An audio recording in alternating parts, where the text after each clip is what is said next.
Hi, Lori from GLP-1 Journey in Review. Today we're doing a video in my interview series where we talk to people about their weight loss journey. Today we have with us Joanna, who's also a creator, Jet Lag and Gym Life, which will be linked down below in the description. So after you're done watching this video, please go over to her channel and like and subscribe. If you find this information useful at all, please hit that like and smash that subscribe button. It really does help, and I really would appreciate it. I want to remind everybody that I am not a healthcare provider. My guest is not a healthcare provider. We're talking about what works for us. It is not intended for medical advice. If you're planning a weight loss journey, I strongly urge that you see your healthcare provider. So, all that being said, Joanna, why don't you say a little something about yourself? Yeah, thank you for having me on, Laurie. So like Laurie said, I'm Joanna from Jet Lag and Gym Life, fairly new to YouTube creation, but I have been on a GLP-1 journey since April 2024, and I have lost over 130 pounds using, Mm. I know, using Manjaro, which I think in the States you guys call it Zepbound. So yeah, that's where we are. I'm on 7.5 milligrams at the moment, and I take that as a split dose. And yeah, very happy to be here and meeting people from this community. I mean, it's been amazing so far. So very happy to be on with you. So you and I know what a split dose is, but do you want to explain to everybody what that is in case they don't? Yeah. Yeah, of course. So I started off with the normal titration. So I started off at 2.5 milligrams once a week. And for me, there was a big jump between 2.5 and 5, right? Like doubling your medication. And that felt like a little bit too much for me. So what I did was in the UK, we twist out our pens. We get one pen with 4 doses, right? So we can kind of change the medication amount that we take. So I went from 2.5 milligrams to 3.75 once a Mhm. week. But I found when I had to step up again, I didn't want to take 5 in one go. So what a split dose is I split the 5 between 2 days. So I took 3.5 milligrams on a Friday and 1.25 on a Monday. So that's basically splitting the 5 milligrams into 2 separate doses. I find it works really well for me because it gives me more consistent suppression through the Mhm. week. So you don't have this huge big peak and then, towards day 7, you're starving and you're wanting to eat everything again. So that's why I do Mhm. that. So, what made you pick Monjaro versus you have Ozempic Yep. in the UK? Yeah. So I think you guys got everything quite a bit before Mhm. us. So I was quite lucky. There was lots of like documentation and stuff and research that had been done on both medications. And I think like a lot of people that have to lose a lot of weight, I had tried everything. Like I had tried even phentermine, I think, at one point, which is incredibly dangerous. But I had done everything. Saxenda was around and weight loss pills, whatever. So I was like, okay, if I'm going to try this, I want the one that's going to work the best, that has the highest Mhm. effectiveness. And Manjaro does have a higher percentage body fat reduction than Ozempic. So I was like, okay, well, it's a no-brainer for me. I think now having experienced it though, I think it doesn't matter what one you're on. It depends more on the lifestyle changes you make. Mhm. But for me, that was why I chose Manjaro, just because of the studies were showing it was a bit more effective than Ozempic. Now, here in the United States, most insurance do not cover any of the weight loss medication, and those that do are extremely lucky. Now, Yeah. we could pay anywhere from $500 with a coupon up to $1,200 if you're not eligible for a coupon. For example, I'm on Medicare, so I am not eligible for the coupon. Mm, What are you paying in the UK approximately for your quick pens? yeah. I think it's quite a stark difference. So we don't have obviously private insurance. We have the National Health Mhm. Insurance, the National Health Service in the UK. So most medications are free, but these GLP-1s actually are not. You have to get them privately, and to get them on the NHS, there's quite a lot of hurdles you need to get over. So similar to what you would need to with your Mhm. insurance. But I go privately, and I pay a month just now for a 7.5 milligram pen. I pay £160. Okay. Quite a difference. Yeah, I know. I feel for everybody in the States because I know how life changing this medication Mhm. can be. Truly life changing. So I think it's a disgrace, the price of it, to be honest with you. But I feel very fortunate that we're not in that situation over here. And in the United States, we have what's called compound medication, where Yeah. basically because of the shortage, they were able to make kind of, for lack of better terms, a generic, and they're still selling it, saying that they're customizing the dose by adding B vitamins and so Yeah. forth, which makes it a little bit more reasonable for us. You know, you can get anywhere from 250 up to $400 a month for the compound, which is what I do because Yeah. I could not afford the $1,200 a month. I don't think anybody could. I mean, I definitely wouldn't be able to afford that either. It's absolutely ridiculous, and I don't blame anyone. We don't have compounds in the UK. Hmm. They're illegal. We don't have any sort of like facility that would make anything Hmm. like that. But that's why we do have this NHS system, which I mean, the NHS has a lot of problems, but I would not bash it. I wouldn't have to go. I know you guys have a different situation in the Yeah, states, so well, Eli Lilly and Novo Nordisk could actually totally get rid of it if they would just lower their prices, yeah. and, like for the same price or even 50, $60 a month more, who wouldn't get name brand? Yeah, exactly. And I think it's only that situation is unique to the United States as well. I think in every other country in the world, it is nowhere near that price. Now, do people come to the UK from the United States to get this medication and bring it back, or do you I not know mean, anything about that? I don't know anything about it, but it wouldn't surprise me if they did. And again, I wouldn't blame them. I mean, I come to the States and I get medications like because we can't buy melatonin here. So whenever I come to the States, I buy that. So it wouldn't surprise me in the slightest if people come here. There is a few hurdles you need to jump over to get it.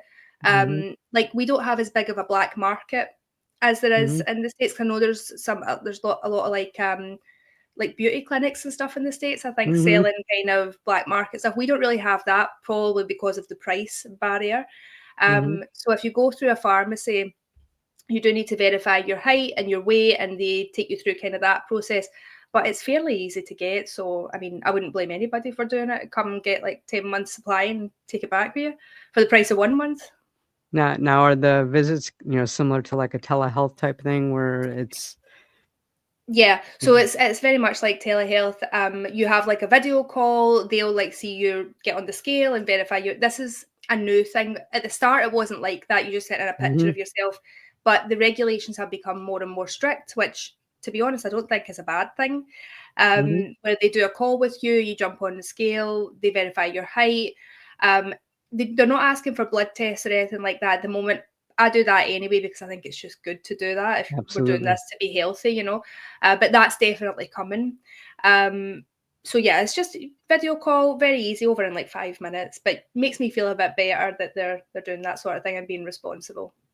That's great. So, like, you wouldn't go to, like, your regular doctor to get this because of the health system, correct? Yeah, so if you were on the NHS, they've only just introduced it for NHS, but you need to have a BMI of 40 or above, Mhm, and you need to have at least four comorbidities to be mhm, even considered for this. And then when you go for it, they put you onto sort of a diet plan that you need to be mhm, on for like I think it's called like stage 2 diet plan or something. You need to okay. do that for a year. Once you've done that, then you can be Wow. referred to maybe get it. Yeah, exactly. Exactly. So you can imagine the purport. I think because if they put everybody on it that needs it, it would probably bankrupt the NHS, to be honest, because it's such a huge problem. So I think like the combination of at least the people who really, really need it the most are getting it through the NHS, Mhm, and all the rest of us, at least it's fairly affordable for people. So it's kind of a absolutely. balancing act. But that's the only reason my normal GP or general practitioner, that's my doctor, like they Mhm. already know that I'm on it, so that my pharmacy that I get my medication from are in constant contact with my GP. So my GP does know about it in case anything came up. They know I'm on this medication. Right.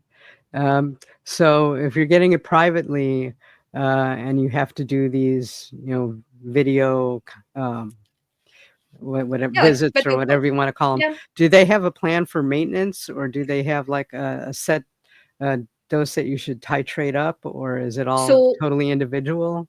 When it first started, it was just nobody knew what anyone was doing. Yeah. It was It's like you still go the on. same. Yeah, pretty much. You go on it and you just go from 0 to 15 in 6 months, and that's it. And, we were being told you stay on it for life, all this stuff, which is completely ridiculous because everybody's Mhm, situation is different. Um, Depending on which, there are so many suppliers. I went with a supplier called Ushk Pharmacy. Now, they are a little bit more expensive than other pharmacies, but not mhm, too much more. But I went with them because they already have plans for maintenance, which I love. They were one of the few mhm, pharmacies doing it. So they have 3 different types of maintenance plans. They'll keep you on as a patient, and they can adapt that to whatever you need. So it's kind of standard titration. Like they let you stay at the same dose. You can go up, you can go down, just constant conversation with them. But the maintenance part was one for me that was always in my mind because um, if you've lost a significant amount of weight, the scariest thing is thinking about putting it back on. absolutely. And at the time, all the pharmacies were saying if you get a BMI of less than 30, that's it. We can't sell it to you anymore. That's absolutely terrifying for someone It who had a is. BMI of 50. My BMI was 52 when I started, you Wow. know, and I could see it going. I know what I'm like because I didn't know then all the stuff I know now, but it was a lot of stress.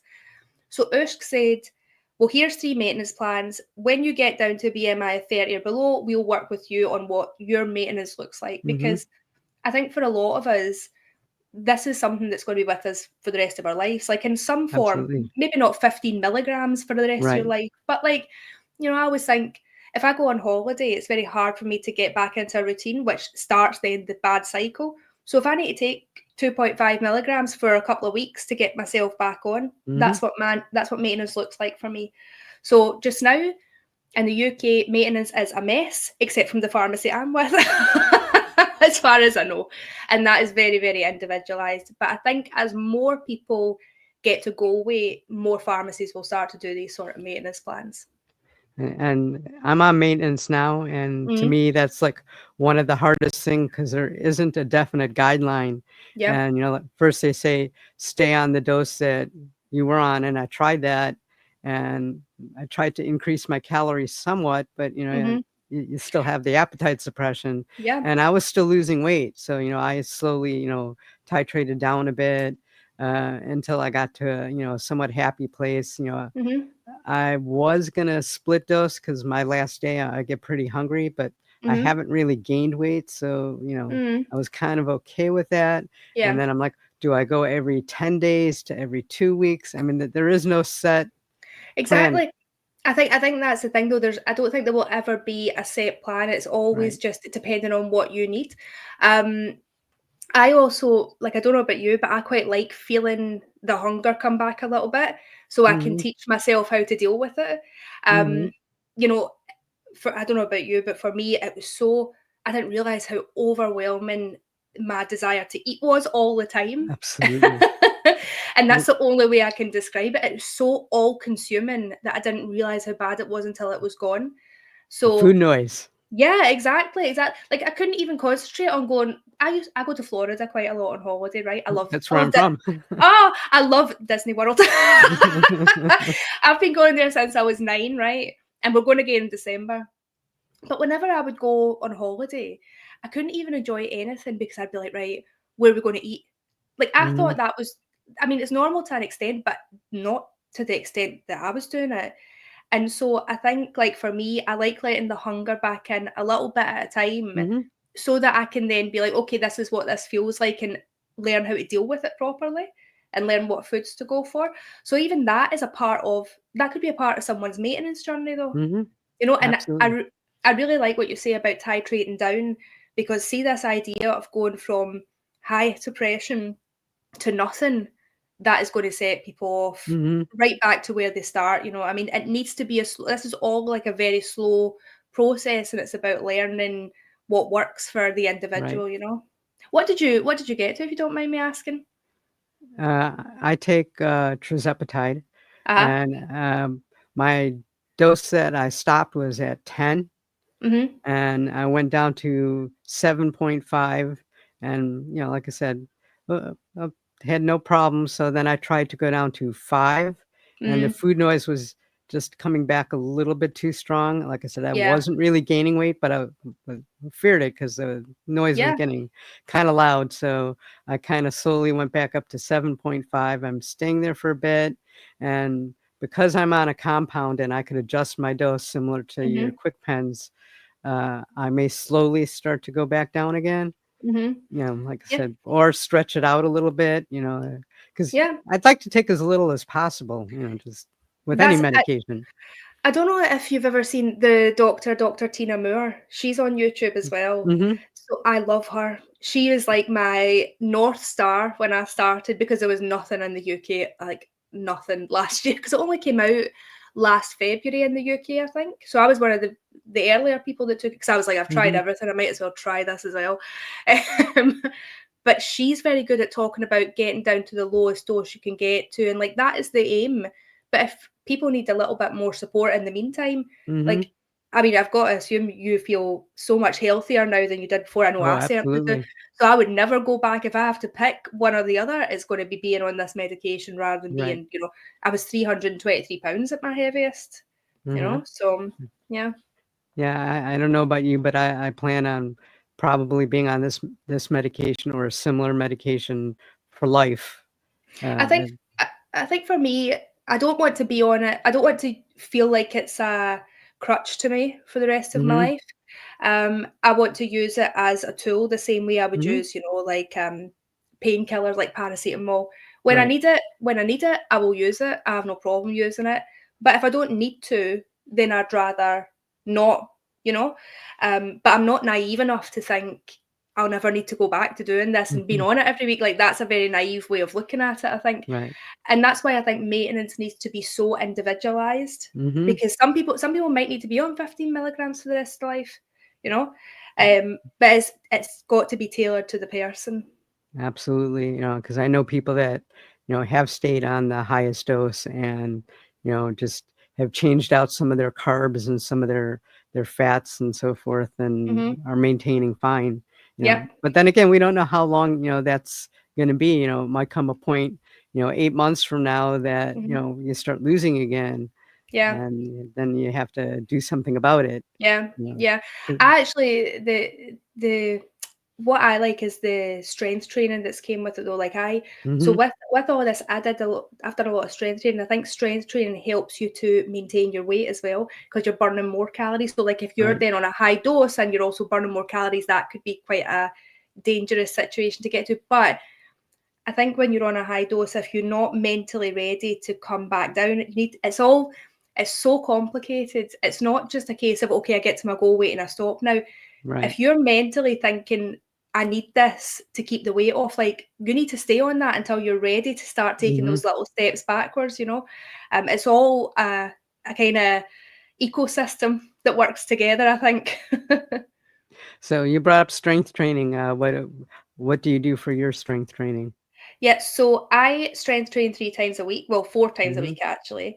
I've always exercised. In Scotland, we love climbing mountains. It's just a thing. We turn 30 and we start going up mountains. Um, but so that does a lot of strength training first, but I like to do a little bit of cardio. I used to always do Mhm. cardio, like punish myself on the treadmill, and it was just awful, like absolutely dreadful 45 minutes on the cross trainer. And you just want to die by the end of it, never see a gym again. Um, but I still do 10 minutes because I never used to be able to run. And I'm like, I'm going to do 10 minutes every time that I go to the Mhm. gym just to remind myself, like, I can do this now. But in terms of strength training, I do 4 times a week. I do upper body, lower body, full and 2 full body days. Um, I personally love lifting heavy stuff. I love being up and the machines are all there, but I like going up where all the gym bros are. I like doing bench press. I absolutely love it. Um, and with the strength training, you obviously need to do it to preserve your muscle mass. I've Right. actually during this whole journey, I have gained 16 pounds of lean muscle mass. So I've Oh, not lost that's any great. muscle. Yeah, it's because I knew because I read all the stuff that came over from the States, I Mhm. knew like, oh, muscle mass is like this big thing. But I mean, I had no muscle mass at the start because I had dieted and put on fat. I'd done that cycle without Manjaro or without a GLP-1. Like that is not specific to GLP-1 medications. That Right. is specific to incorrect dieting and starvation diets. Absolutely. So I was like, okay, we'll start strength training, and I just used to pick up little 2 kilo dumbbells. I couldn't even do a push up when I started, and now it just brings me so much joy to go into the gym and be able to feel the things that my body can do that it couldn't do before. And also the difference it makes to your shape. Your body Uh-huh. shape just changes like dramatically when you start doing strength training. So yeah, that is a core part of this whole thing for me. Plus, the beauty of it is when you put on some muscle, like you can eat more and still Right. lose weight. Like Absolutely.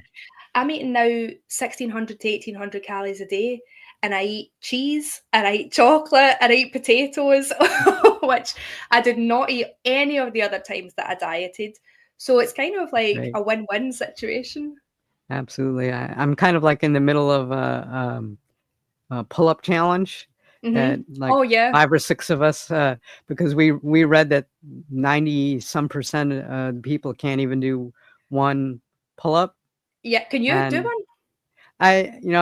because I was practicing a little bit before this, because I read that earlier, and I was Yeah. able to do one, and Okay. it kinda hurt my shoulder because I broke my shoulder years ago, and I'm Oh like, shit. from now on, I'm just gonna go to the assisted, pull-up, Yeah. machine, Yeah. and I'm gonna, because I don't wanna hurt myself, but, Yeah. Of I'm course. taking part in No, the challenge, and, I I'm think I'm that up is to a where I could do 20, pounds where it takes off my weight, and I could do a couple that way, because That is absolutely brilliant. It's so funny because I want one of my personal goals is to be able to do an unassisted pull up. So I've been training for that since November, and my God, did I underestimate how hard a pull up is?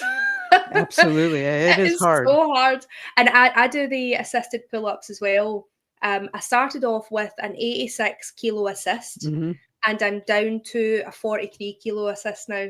So Uh-huh. it's like little steps. It's the same as a diet. Little Right. step, one step at a time, one foot in front of the other. But I love that. That is, you'll need to let me know if when you manage to do one unassisted, because and see if you'll probably beat me there because I'm so far off of being able to do it Yeah, like I said, assisted. I did the one, but it really Yeah, hurt, and I stopped yeah, for, a couple days, and, like, I'll be happy if I could basically do it on the assisted, but with yeah. nothing taken No off, assist. Mhm. yeah, because, even my doctor, with being a little bit older with some of the injuries I had, and, he was kinda like, "Stick to the machines, put the weights on the machines because 'cause Yeah, they're designed not to hurt yourself." yeah. I do sneak off once in a while to do some, weight stuff, but, I could see how I could hurt myself, it's Yeah. just like, "Oh, I think I did that a little wrong." Yeah. Yeah, you need to be Yeah. so careful with strength training as Mhm. well, because if you hurt yourself, that's you out for weeks. Like, you can't Right. do anything anymore, so it's better to just play it safe. Yeah. So like you, I do, like 20 minutes of cardio, and then I switch to Yep, strength training. yep. Only I I'm think I'm one of the crazy people that I do my cardio in a sauna because we have special gyms that do that. okay, no, I'm naturally far too sweaty to be doing Yeah, I'm cardio. not, so So and I saw it though, I inherited it from my father, like, me and him both sweat, we just need to move our legs and we start sweating. But I've heard sauna is really good for, like, muscle building as mhm. well, so, I mean, if you can do it, that's the perfect situation, but And it's it's less likely, I think, for me to hurt myself because 'cause I'm just, like, so mm. relaxed in it. Yeah, But, but you're from Florida, you're used to the heat, like, I can't take it. I'm from Scotland. It's cold but here all the everything's air time. conditioned here, yeah. Yeah, that's true, I suppose. No, I do my cardio. I like to get it out the way first. 10 minutes on the Mhm. treadmill. I do interval training and just get it out the way, and then it's done. I don't need to, because I hate it Yeah. so much. I used to do the stair climber, Mhm. and then I got a stress fracture in my foot. Oh, So it's yeah. like then, like, I had to take it a little bit easy, and, they recommended that what I do, like, my feet are basically strapped in. So I Yeah. use the rowing machine a Oh, lot yeah, because then yeah. it's strapped in. Yeah. I That's still good for sneak strength. on there once in a while, but yeah. Yeah. But that's like the rowing machine does strength as well, so it's kinda like a Mhm. combination, isn't it? It's like the Right, best of both. So, right. mm. So what does a typical day of food look like for you? So I'm pretty boring. Like I say, I did reverse dieting actually. So I signed up with a company called Team RH. I don't know if they're in the States, but they're in the UK. And they have like a really holistic way of looking at food and dieting. They Mhm. don't drop people's calories too low. which a lot of people, including me when I started with them, I didn't think I was going to be eating enough because, so that was in January, and they brought out their GLP-1 plan, which I really like because it's tailored to people on GLP-1s. And I think I was eating about 1,400 calories in January. And they put me on 1,730 calories, and I messaged them straight away. I was like, I don't think I'll be able to eat this many calories. And they were like, give it 3 weeks and just trust it. And I was so afraid of increasing my calories, as you can imagine. I didn't want to undo any of the work that I'd done. But they focus on they have protein goals, not just calorie, protein goals, fiber goals, fat goals as well, right? So I eat on a day, usually now about 1,700 to 1,800 calories a day, at least 1,600. That would be as low as I would go, really. I eat 130 grams of protein every day and 22 grams of fiber. And the fiber is really hard to get in. Like, it's very hard to find fiber because you think, oh, vegetables, and then you 2 grams or something like that in a massive pile of broccoli. So what I do to get all of that in is I wake up every single day and I'll have a clear protein drink that has about 20 grams of protein in it. I have 12 grams of collagen in that as well. And obviously, collagen has protein, but it's not it's not proper protein though, because your body doesn't absorb it in the same way. So protein from collagen doesn't build muscle. It helps with like hair and skin and all that sort of stuff, but it doesn't actually build muscle, so you can't really count that. Yeah, you can't really count. I don't think a lot of people know it. It was another YouTuber I was watching, and if you look on any of the collagen things, on the back, I think it says nutritional value, and it's like 0% of your nutritional protein percentage that you're supposed to get every day. So that kind of ticked me onto that. But collagen's great for other things, especially skin elasticity, which with skin is obviously a concern. So I take that every morning, and I think it helps with things like hair loss as well, stuff like that. And then if I am lifting on my lifting days, I will take about 3 or 4 grams of creatine as well. So just a warning though about creatine, if you're not taking it yourself, or if anybody listening is thinking about it, creatine gives you it puts your weight up on the scale because it pushes water into your muscles, but it helps with muscle definition and makes you look more toned. So depending on where you are in your journey, I probably wouldn't have taken creatine if I was early on and my mind was like so focused on the scale number.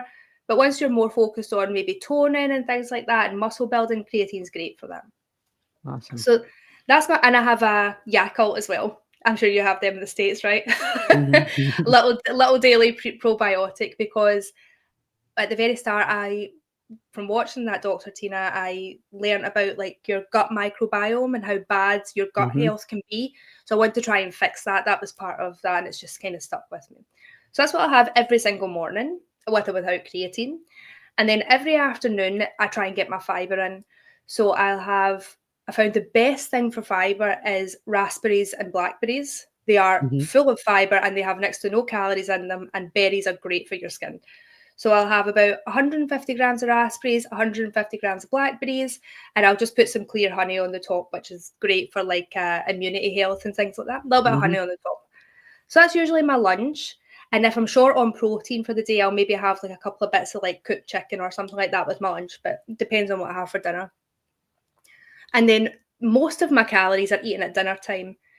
So I'll tend to have, like tonight, I'm having a baked sweet potato with some like, what is it? Jack Daniel's honey barbecue sauce. That's so good.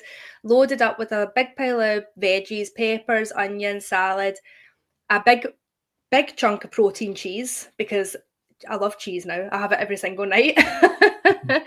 And that would usually be my dinner. And I switched to cooking that with normal olive oil. So I switched from like fry light and stuff. Part of this whole thing for me has been moving back to whole natural foods, away from processed foods, back to whole natural foods. And a part of natural foods are healthy fats. So for me, a big one switching out was oil. Stuff cooks better and tastes better. It just does. Like for me, it just does. And it's worth the 50 calories. But obviously I measure it all out because that can get a bit out of control. And then the last thing I'll have every day is my dessert, because I have a sweet tooth and I love chocolate. And what I do is I have about 70 grams of Skyr natural yogurt.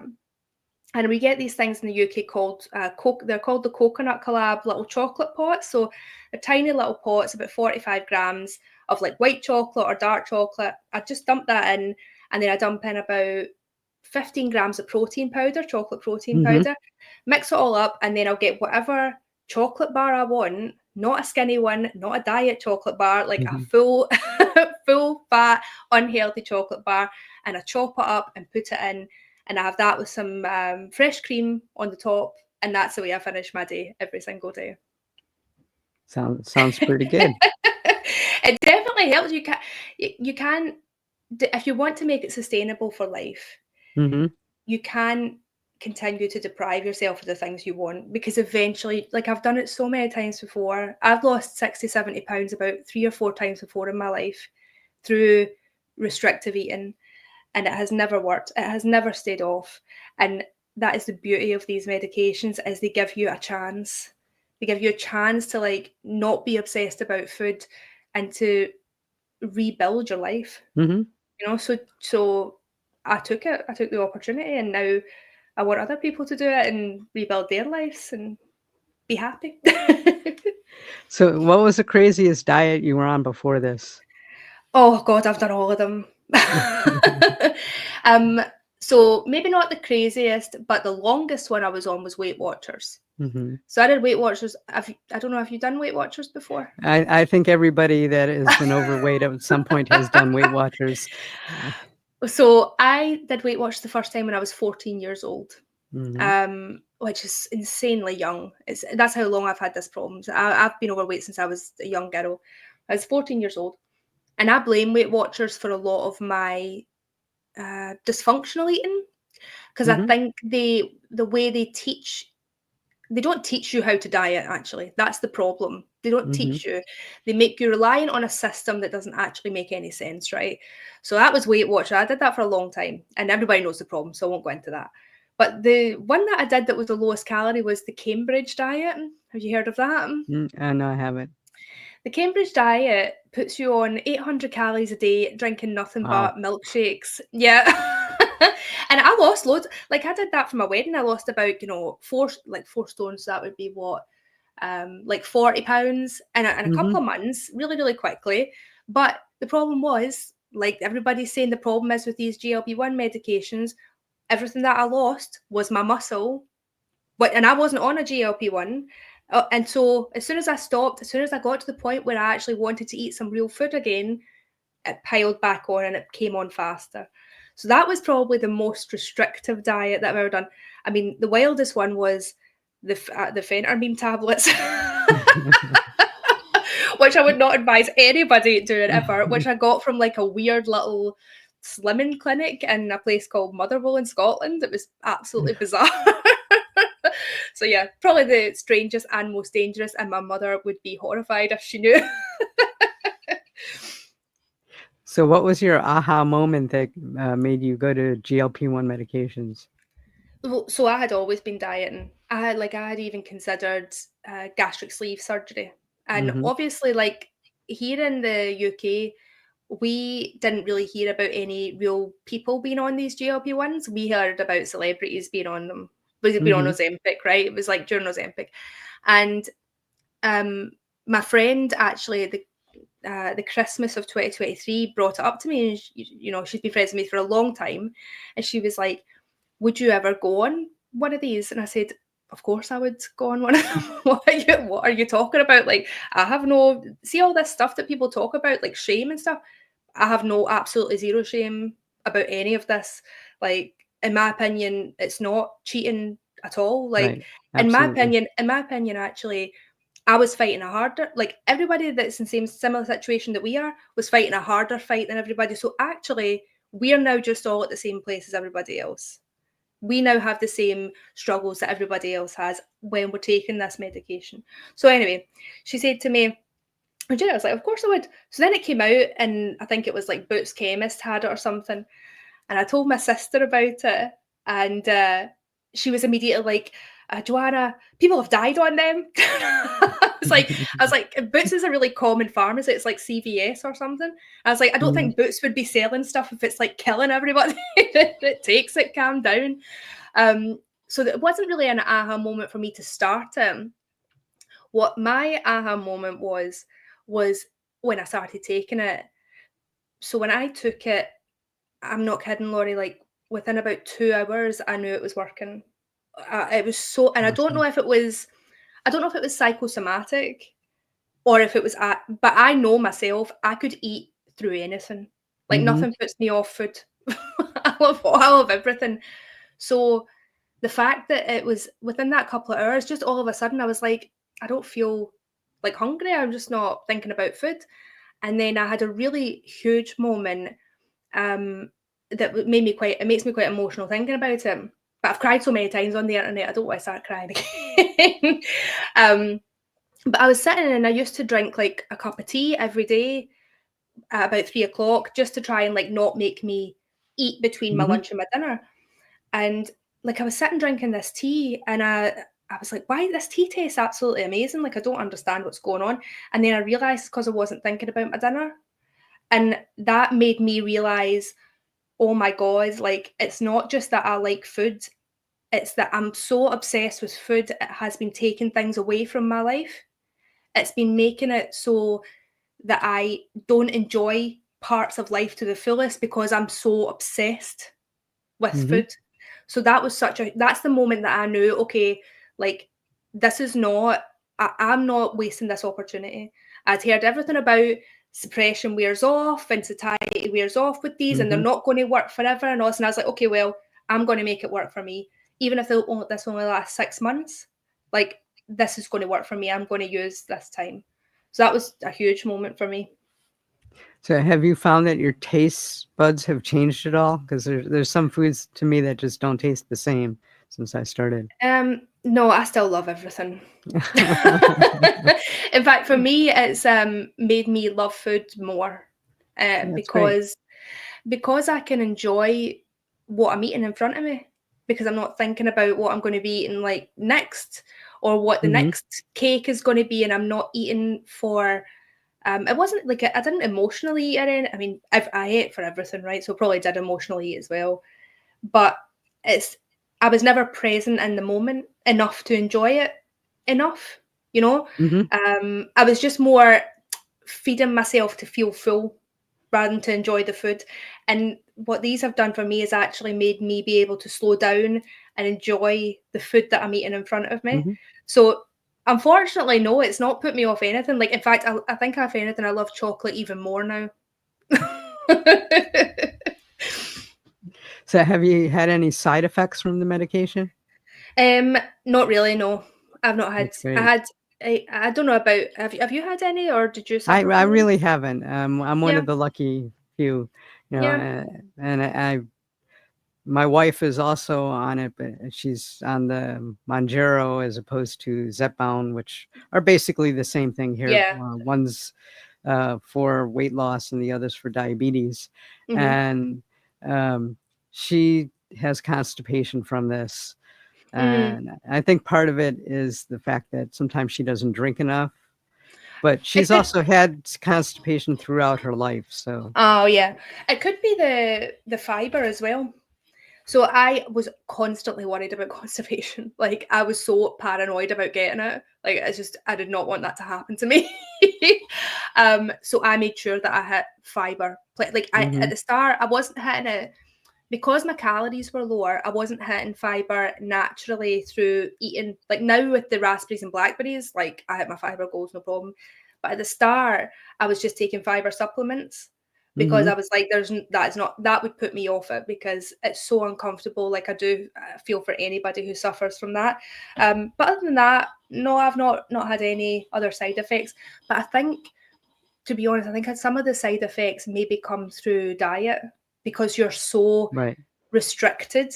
And I think if like I've had friends that have went onto this since I went onto it, and obviously I've spoken to them a bit about it. They're very lucky they have me, and I had YouTube when I started.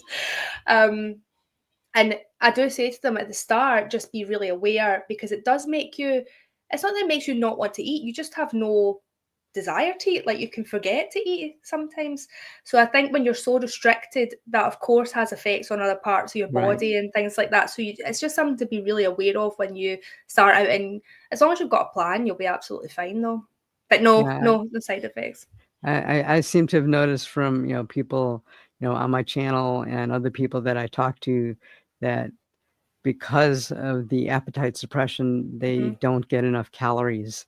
And I Yep, think that's, a problem for stalls. It's a problem for hair loss. I mean, it's I totally agree. constipation, Hmm. and it's like, it's Even really hard things, to get them to eat more, it's, yeah, even things like the pancreatitis, which is a huge. Everybody in every paper in the UK loves to be shouting about everybody's got hmm pancreatitis, and right, okay.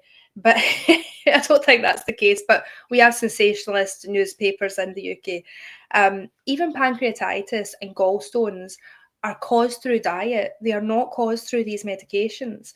Um, like if you don't take, same as you don't take Manjaro or GLP-1 and lose weight, you don't take it and it causes gallstones. hmm The gallstones happen because you're not getting enough fat into your diet.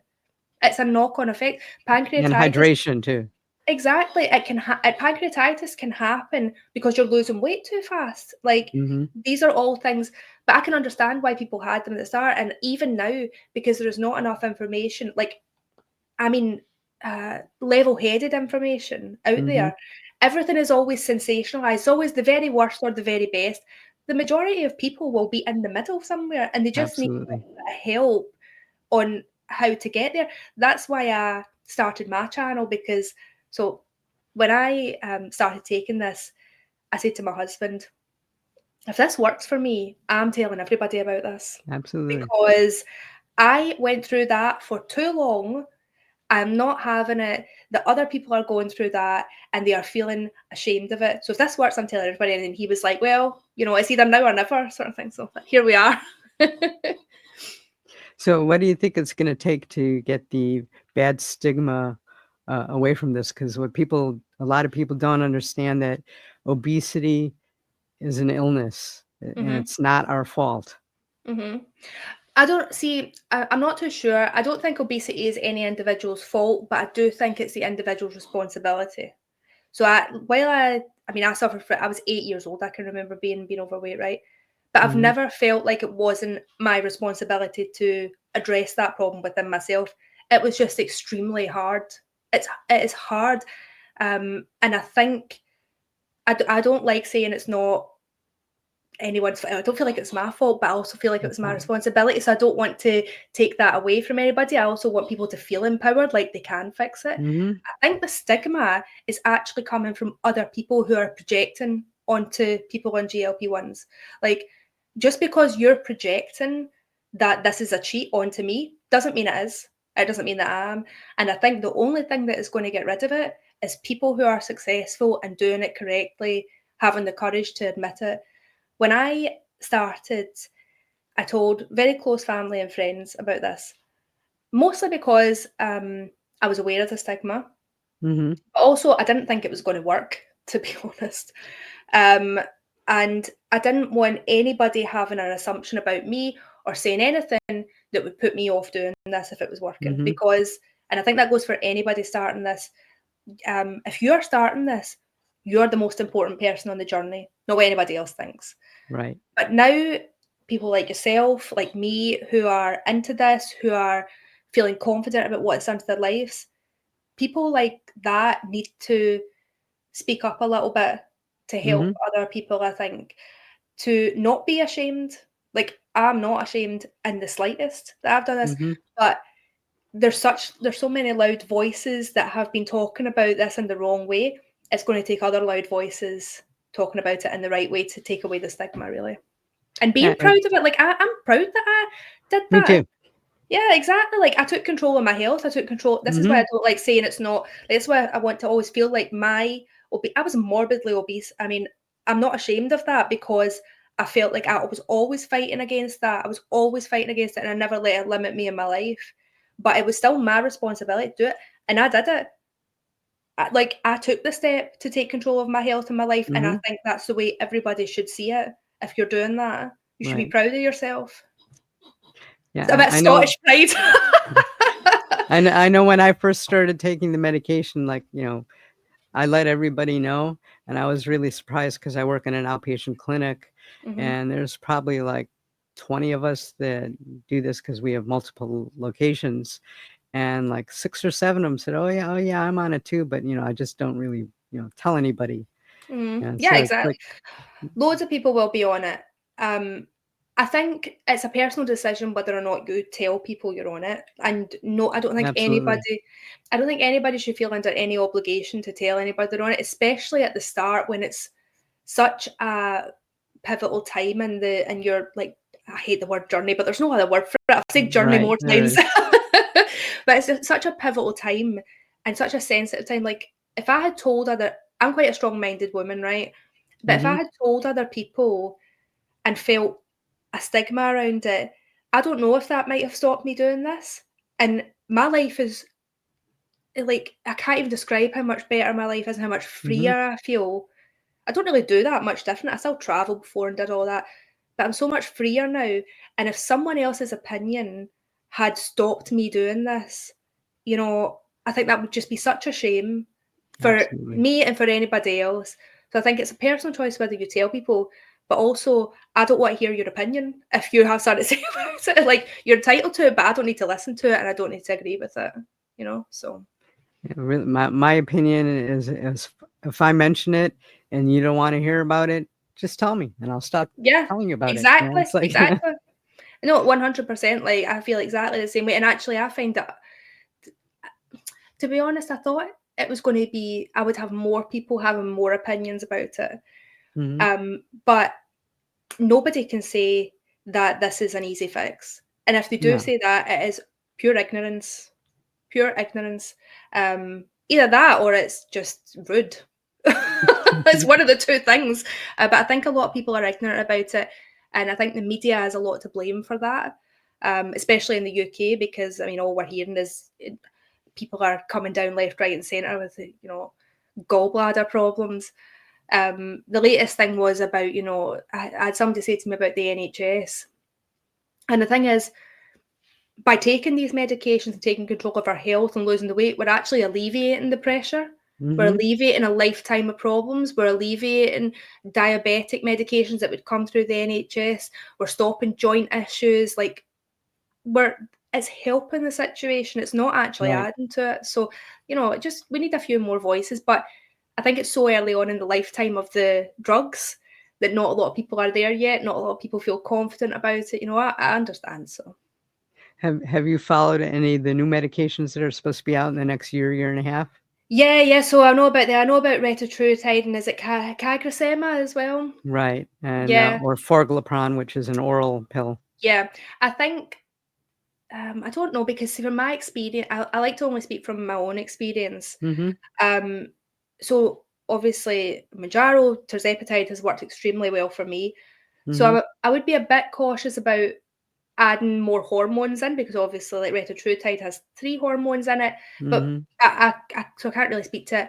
I think the one I'm very interested in is the oral Right, the medication. orforglipron. Me Mhm. too. I think that will make it extremely accessible because obviously pills are a lot cheaper to purchase Mhm. than injections. And I just think the more people that have access to these medications, the more people whose lives will be improved by them. So I think that's a really exciting one that's coming soon, and I'm looking forward to seeing what happens with it. Yeah, I'm hoping it's like the perfect answer for maintenance, taking a pill Mhm. daily. You may not Yeah. get those, hunger towards like the end of your week if you're doing Mhm. it weekly and, a Yeah. little bit more even and so Mhm. forth. Yeah, And the like fact sorry to interrupt you. is Just like a supplement almost. right. Uh, Mm. if, to me, that might be the perfect solution. I don't care if it's not quite as effective as the tirzepatide, but I'm on maintenance, so I just need to Mhm. maintain. I don't need to lose. Exactly, exactly. Now, speaking of supplements, do you take supplements? Yes, so I went a bit crazy with supplements for a while, and I've dialed it right back now.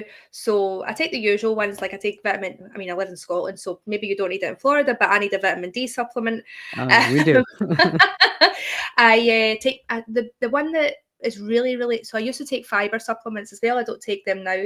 Psyllium husk, things like that. I take collagen, obviously.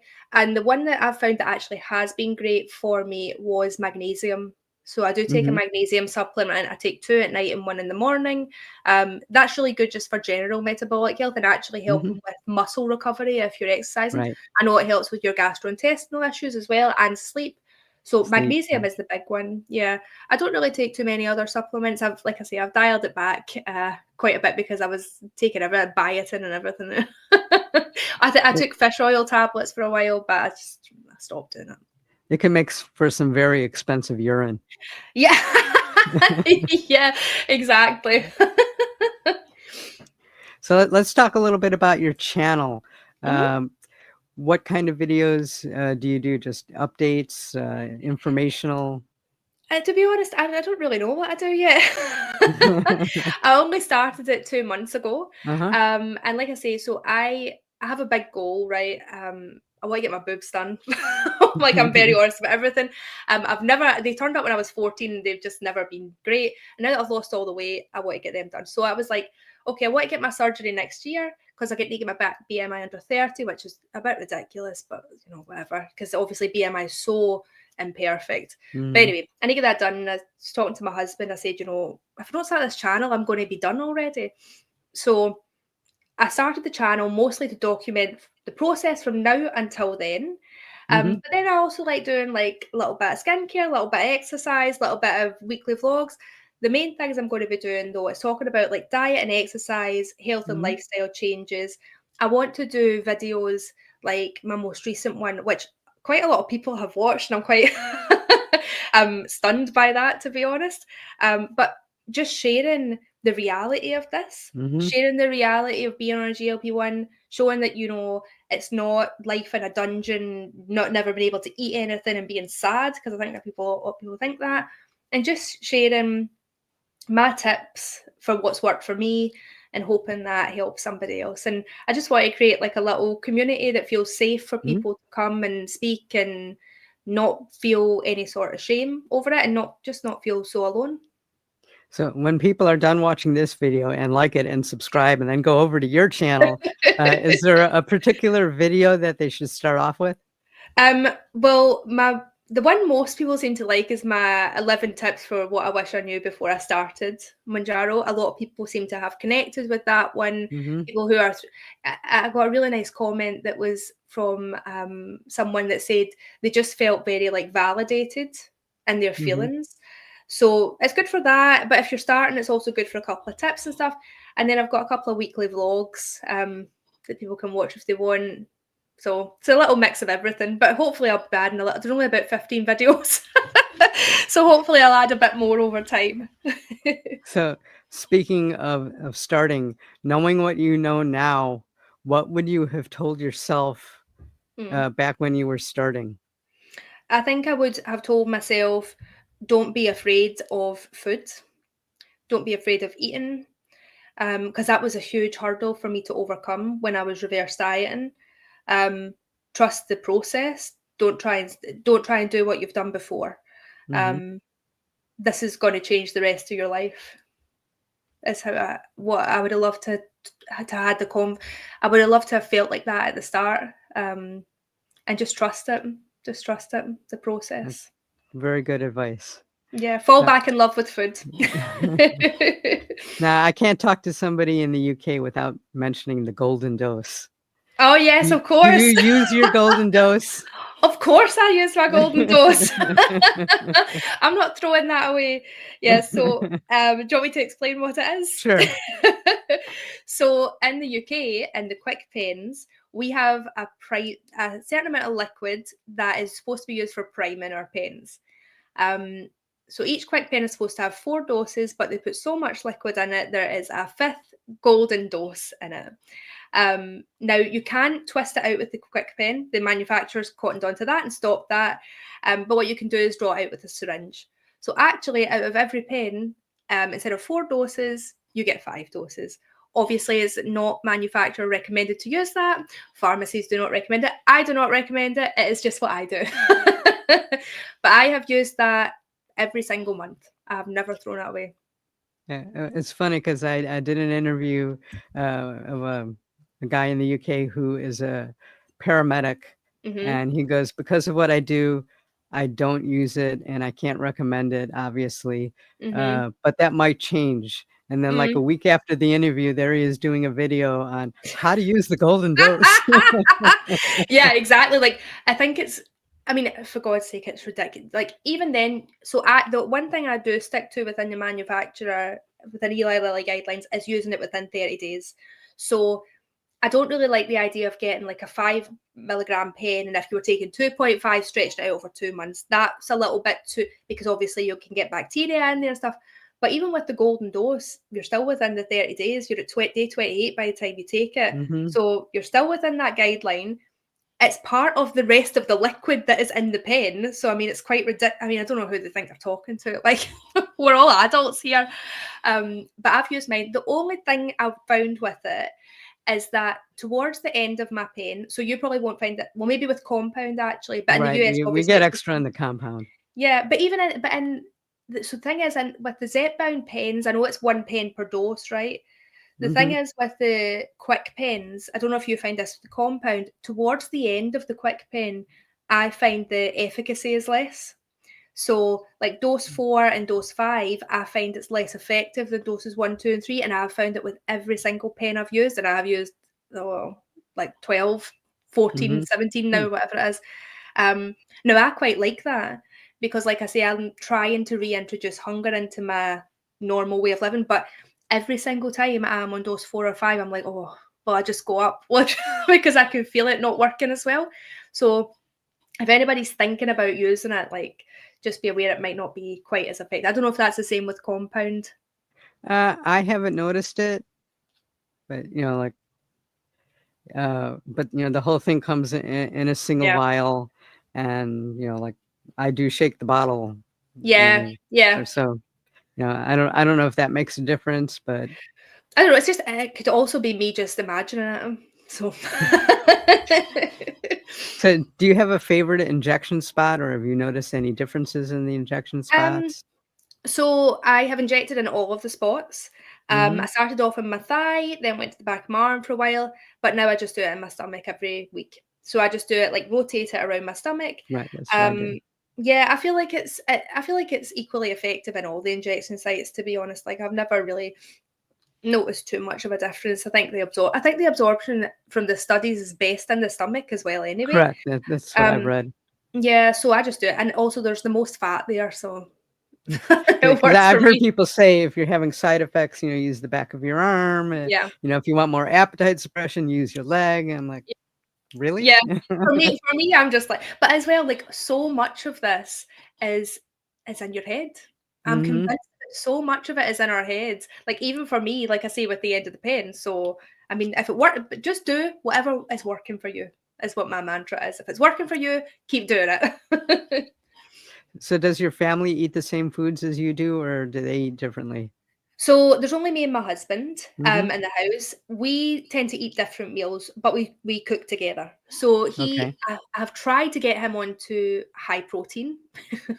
He eats medium protein, I would say, which is still better. So, like, we'll cook our meals together, but because I want to eat such high protein meals, and he doesn't always want to eat at the same time, we don't eat the same meals and stuff. But we don't have a family; it's just the two of us, so it's pretty easy. Two of us and a couple of cats, so it's pretty easy just to have the individual meals.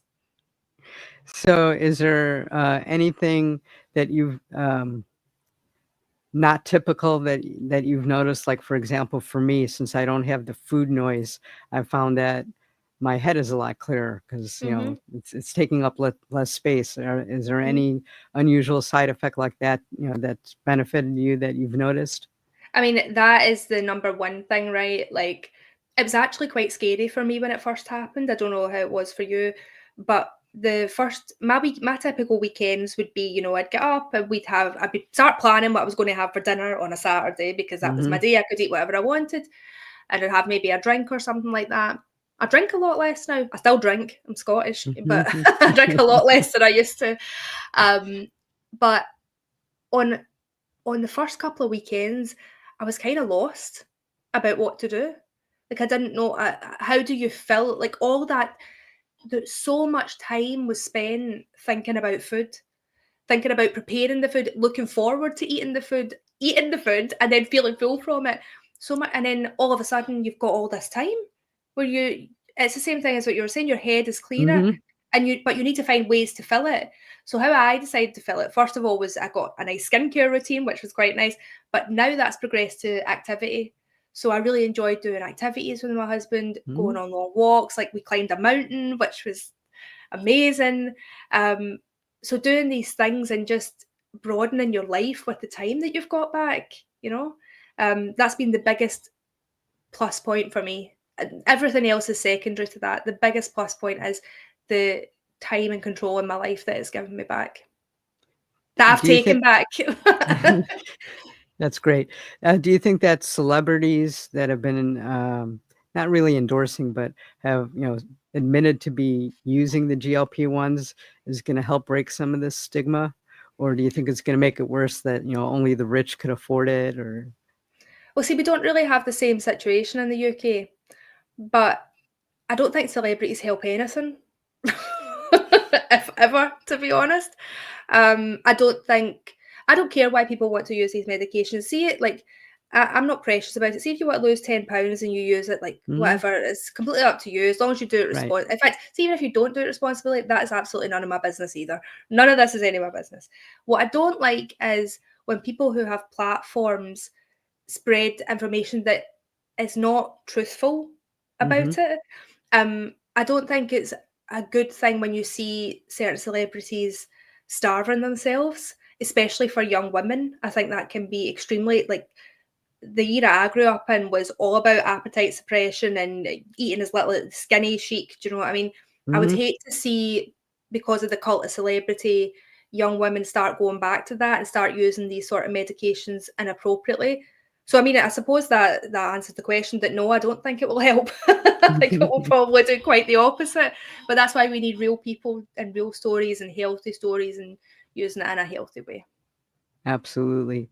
Um, so I don't wanna tie you up all day, so do you have any, last things that you wanna say?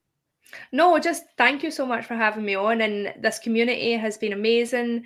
Um, so far on YouTube, it's kind of like I've found my little tribe, or tribe here, Absolutely. And yeah, I just think everybody should really embrace this, embrace the opportunity, and just keep going, keep going. No, you're not by yourself.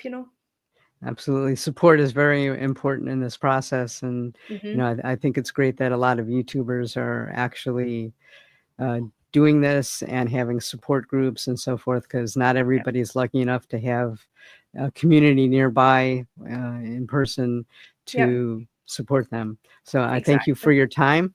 It's been a pleasure. And maybe we'll have a 6-month follow up or something like that. Sure. Yeah, it's been absolutely lovely. It's been great speaking to you too, Laurie. All right. All right. Thank you. All right.